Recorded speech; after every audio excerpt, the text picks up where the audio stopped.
people, it's streaming from Jackal Horticulture here. Just back doing another compost video. This time I'm going to be putting a whole compost around my Riberry here.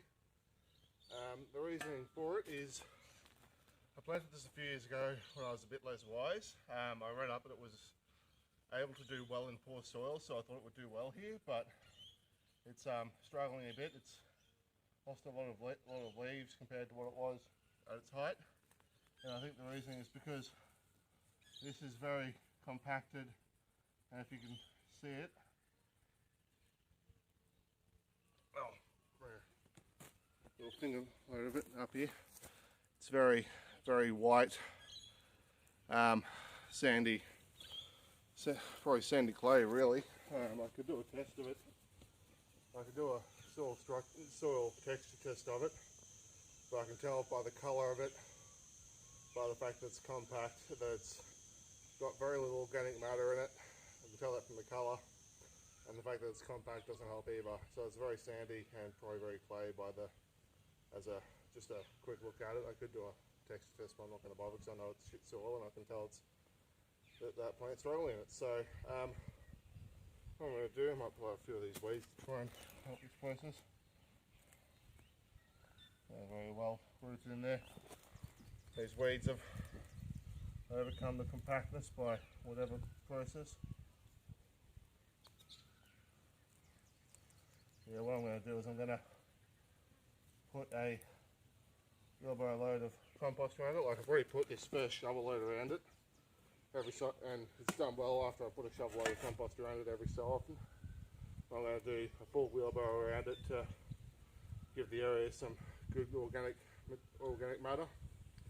I'll explain the science of it. The reason the organic matter is important is because it's got all the microbes, the bacteria and the fungi that the plant needs to be able to take up, needs microbes to take up nutrients and water from the soil, and the fungi and the microbes, the fungi and the bacteria need organic matter, carbon rich matter, specifically an organic form of carbon to be able to live in, to thrive and multiply. So the compost provides a lot of organic matter, and this has also got a pretty dark texture to it, so it's rich in organic matter.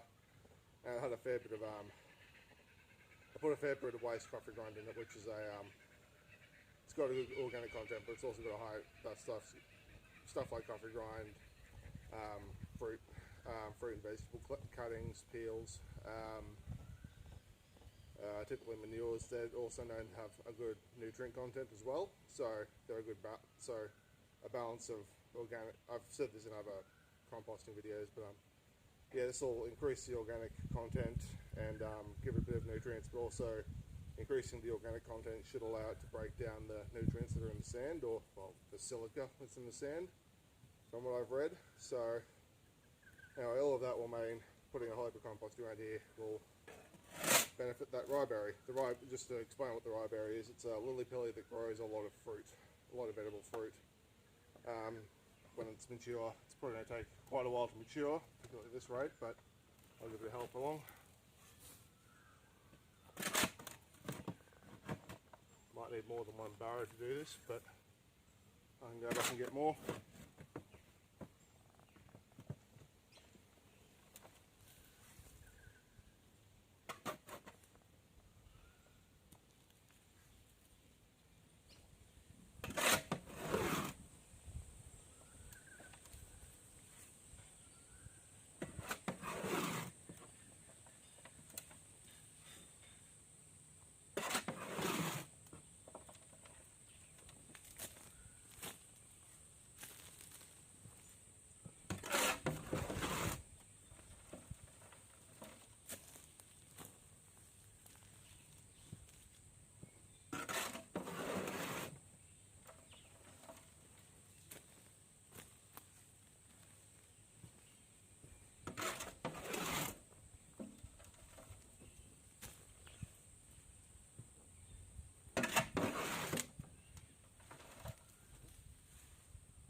put another wheelbarrow there, but that should be enough for the moment. I'm trying to do this other garden bed over here first. This is a big area that's got more space for new plants at some point. Oh well, not the immediate plan, but try and do that one for reasons. But yeah, I'll give that a water in. I'll actually go get some water now and do that. I'll be back in a second.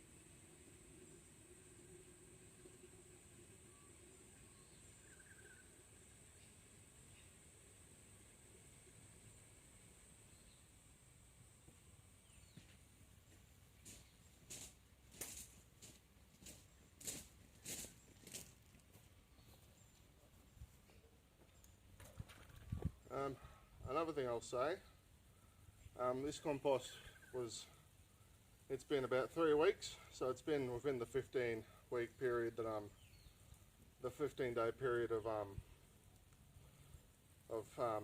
turning it to kill weed seeds. But the reason why part of the reason I've decided to put it on while it hasn't completely, well, it's still partially breaking down.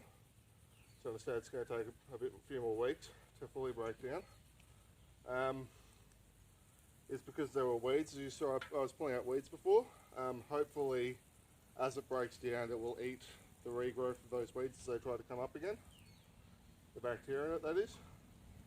And I've also dug a bit of a well around it, well around this plant to catch water, but also prevent the compost from eating the stem of that tree, eating the trunk of that riberry.